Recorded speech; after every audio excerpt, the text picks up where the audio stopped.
So you're probably already picturing it, right? Retiring into some beautiful tropical paradise, white sandy beaches, crystal clear water, amazing food, travel experiences, and just that relaxed retirement lifestyle that you're looking for. But if you get it all wrong, and if you pick the wrong Southeast Asian country for your retirement, you'll find yourself with headaches of visa issues, healthcare problems, unexpected expenses, culture shock, and all sorts of problems will make your retirement a misery.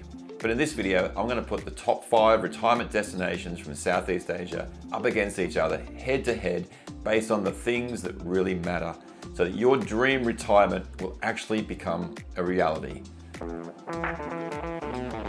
So today I'm comparing the top 5 retirement destination hotspots in Southeast Asia. 4 rounds for 5 countries, and by the end you will know which one is most likely going to be the best place for your retirement dream. We're going to have Thailand, the land of smiles; Malaysia, the multicultural gem; the Philippines, the island paradise; the rising star that is Vietnam; and the kingdom of wonder that is Cambodia. We're putting these head to head, and I'm judging them on 4 crucial criteria across 4 rounds. We're going to start off with cost of living. Round 2 will be healthcare. Round 3, visas, and round 4, lifestyle and culture. By the end, I hope you'll be able to make a decision, and I'm going to give you my personal best pick for the best retirement destination in Southeast Asia. All right, if you're ready for all of that, let's get started. Okay, now remember, some of these things are quite subjective, so you may disagree with some of the things that I'm about to say, but I've lived in 3 Southeast Asian countries. I've traveled to a further 5, so that's 8 that I know a fair bit about. Would you believe there are actually 11 Southeast Asian nations? Now, we're only going to consider 5 of these. These are the 5 that are most likely on your list of retirement places. Okay, so let's get started. So for each round, I'm going to give a rank from 1 to 5, 1 being the best, 5 being the least desired for that particular criteria. All right, let's get started with round 1, cost of living. So generally speaking, Cambodia comes out on top for cost of living. It definitely is a cheap place to live. It has lots and lots going for it. It's become a real tourist destination, but more and more retirees are heading that way as well. You can have a really high quality of life in Cambodia on $1,000 a month or less. Pretty close by in terms of cost. Many people would put the Philippines as number 2 in terms of cost of living. As I said, it's a little bit debatable. Some people believe that if you have a particular lifestyle in the Philippines, that food and accommodation can be a little bit more expensive than a couple of other places on this list, but it is still very cheap, and again, many people live a pretty decent lifestyle on $1,000 to $1,500 per month. But of course, you really can splurge and live the life of a king or queen in the Philippines, and you'll spend an absolute fortune, as you will in all of these other places. But for me, I'm ranking the Philippines as number 2. Next up, we have Vietnam, which is also extremely affordable. Lots and lots of people are moving to Vietnam, especially digital nomads who are finding places like Da Nang to be really amazing places where you've got that city lifestyle and the beach lifestyle as well, all there together. So many expats, again, reporting to be able to live on $1,000 to $1,200 per month. Then we have Thailand. While it is famous for being budget friendly, and of course backpackers know this place really, really well, expenses have gone up in recent times. Quite a lot of expats are complaining, but in many categories, it actually still is really, really cheap. And if you're going to live like a local, if you love local food, then you really can cut your expenses. And maybe you can actually make Thailand even cheaper than places like the Philippines. And certainly accommodation is pretty cheap. So I think all of these are really, really close. Finally, there's Malaysia. Now, Malaysia is a little bit more expensive. There are some people saying that in some ways it's actually cheaper than Thailand. But overall, Malaysia is a little bit more expensive. You've got great infrastructure though, and you have a high quality of life, but things are going to cost you just a little bit more. So therefore, I would put Malaysia as number 5. So for pure bang for your buck, here's how they rank. The lowest cost to highest: Cambodia comes in at number 1.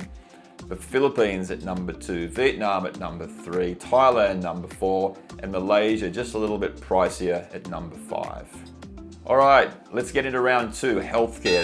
This is obviously really important for retirees. We need to make sure that in our later years that we have easy access to really good quality healthcare. And that's often the thing that people worry about and they wonder about in Asia, and especially in Southeast Asia. When we're looking at some of the less developed countries, people might be really worried about that. But I want to sort of allay some of your fears. Some of these places have top-notch healthcare, and we're going to get started with Thailand. So you would put Thailand and Malaysia at the top of the list. I'm going to put Thailand because of affordability as well. So both places are famous for their world-class healthcare, especially in the private sector. Thailand has become a global hub for medical tourism, and internationally accredited hospitals like Bumrungrad in Bangkok offer top-notch healthcare.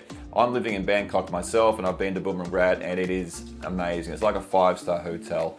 And a friend of mine came over here for a knee reconstruction because it was so much cheaper than where he's living in Hong Kong. And there are lots and lots of people from the US coming to Thailand for various procedures. So Thailand, top tier, but also you would have to put Malaysia up there as well because the infrastructure that Malaysia has is amazing. So Malaysia is right there with Thailand, similar high standard of modern medical care in cities like KL and Penang. In the middle of the group, we've got the Philippines. Healthcare quality there is quite good, but it's a little bit more variable depending upon where you are. Places like Manila and Cebu, you will have some pretty great hospitals and some great healthcare facilities, but further away from those places, things get a little bit unreliable and a little bit, I guess, risky in terms of the quality that you're going to get. Bringing up the rear, we've got Vietnam and Cambodia. While Vietnam's healthcare is improving fast, it still lacks that sort of quality that you would associate with the previous 3 places. Certainly not up to the standard of Thailand. Similarly with Cambodia, the least developed healthcare and infrastructure of them all, serious medical conditions would probably require an evacuation to a hospital in Thailand. So putting them in order now, I'm going to put Thailand at number 1, Malaysia at number 2, Philippines number 3, and then we're putting Vietnam at number 4 and Cambodia at number 5. All right, we're halfway there. We're getting closer, and hopefully things are becoming a little bit clearer for you in your own mind. And if you're liking this content, give it a like and give it a subscribe if you're interested in more stuff about Southeast Asia, living and traveling around Southeast Asia, or if you're a teacher looking to head overseas as well. All right, let's get into round 3, the visa deal breaker. Now, the reason it's a deal breaker is because no matter how great one country might be, if you can't get a visa, then you're not going there. And that's why we've got a couple of issues with a couple of these countries.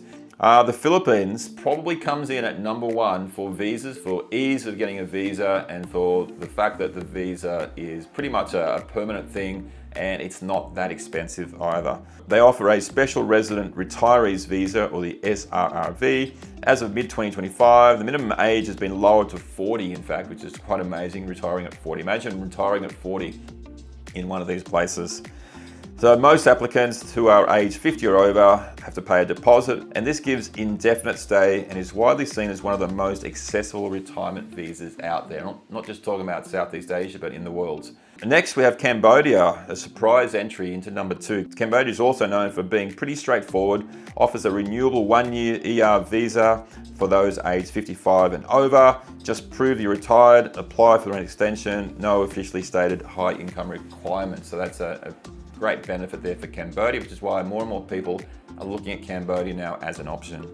Next up is Thailand. So probably the most popular destination for retirees, but their non-immigrant O&A retirement visa program, which is for over 50s, requires a bit of a hefty deposit, and you do get that back, of course, but you have to provide it again every year, so you kind of have to renew your visa every year. And also you have to check in with immigration every 90 days, which can be a little bit of a hassle, and a lot of people really don't like that sort of idea that you've got to check in all the time, and you kind of feel a little bit less secure. And the same with the annual renewal. So Thai retirees are sort of complaining a little bit lately. And you would have to provide a deposit of 800,000 Thai baht, so around 25,000 US. All right, then there's Malaysia. Now Malaysia, they have this My Second Home program, or MM2H. This program offers tiered visas with incredible stability, but there's a really high financial bar. It's much higher. Fixed deposit requirements for this silver tier starts at around $150,000. It's a fantastic program for those that have a craving for long-term security and for those who can afford it. And finally, the biggest problem is Vietnam. So as of late 2025, it still doesn't have a dedicated retirement visa, which makes it a bit of a gamble for anyone looking for stability in terms of their retirement. So when we're ranking these, we're going with the Philippines at number 1, Cambodia at number 2, Thailand at number 3, Malaysia number 4, and Vietnam coming up the rear with number 5. So that was round 3 done. Let's move into the final round, round 4. This could be the clincher for you. This is lifestyle and culture, and that's what we're looking for. Thailand, the land of smiles. I'm going to put them at number 1. A massive, well-established expat community, legendary food, famous, friendly culture, choosing between the energy of Bangkok, more relaxed Chiang Mai, or the southern islands and beaches where things really are relaxed and just a great beach lifestyle if that's what you're looking for. Philippines has a huge advantage as well, and we're going to put the Philippines at number 2. Many of these advantages relate, of course, to their kind of westernization, the colonization impact from the US and the Spaniards. And that means that English is very widely spoken, more widely spoken probably than even Malaysia, certainly more widely spoken than the rest of the countries on this list. And it's a Christian country as well, so that might be a relevant factor for some people. And because of the language situation with everyone speaking English, it is a little bit easier to settle, and you may find some things, at least, not everything, but some things a little bit easier to kind of get done, though there is still bureaucracy and many things operate on what we call Philippine time, which means things do tend to run pretty slowly. So that's the Philippines at number 2, Malaysia at number 3. So quality of life in Malaysia is pretty good. It could easily be placed a little higher, possibly. Great infrastructure, great sort of facilities, pretty modern, and a pretty great place to live. English is pretty widely spoken as well.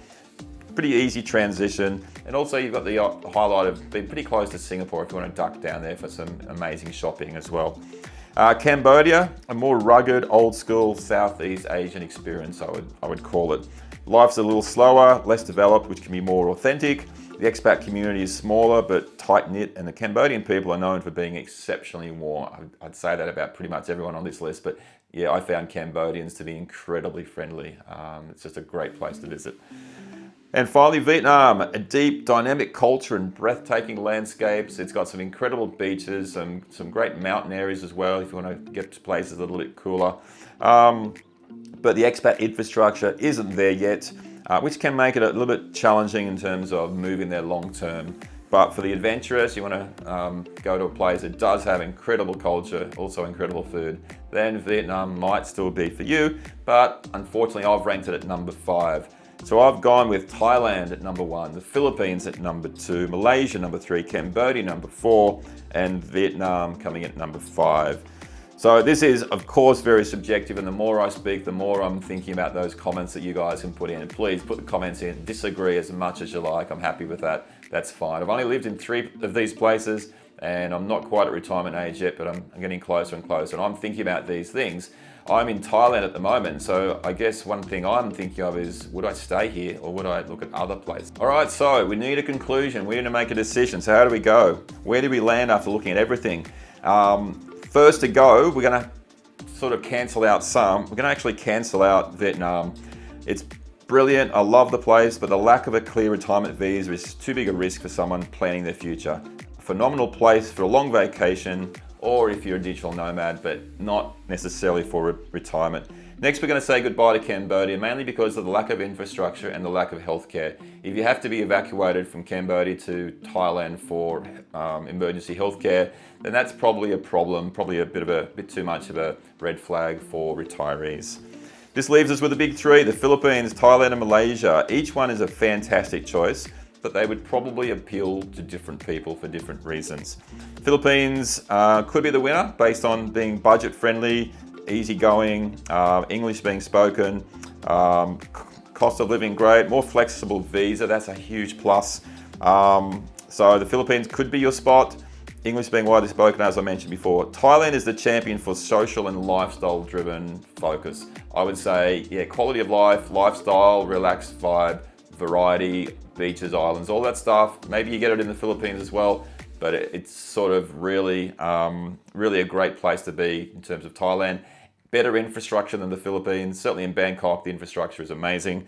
So I would, be thinking about that as well. Malaysia offers most of those things that Thailand has as well. It's just that little bit more expensive, maybe not quite known for being as relaxed and friendly.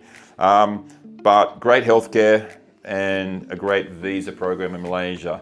So there can only be one champion. What are we going to do? How are we going to work this out? So it's a really tough one. I think any of these top 5 places would be amazing. And I'm going to give it to the reigning champion. I would believe they would be the reigning champion, which is Thailand. And I think Thailand comes out on top for healthcare and for lifestyle. So I would give it to Thailand, with Philippines being a close second, followed by Malaysia. There you go. That's my view. Please disagree. Give me some comments below and let's have a discussion about this. If you like this content, give it a like, maybe even a subscribe, and check out my future videos. All right, thanks for listening. I'll see you around.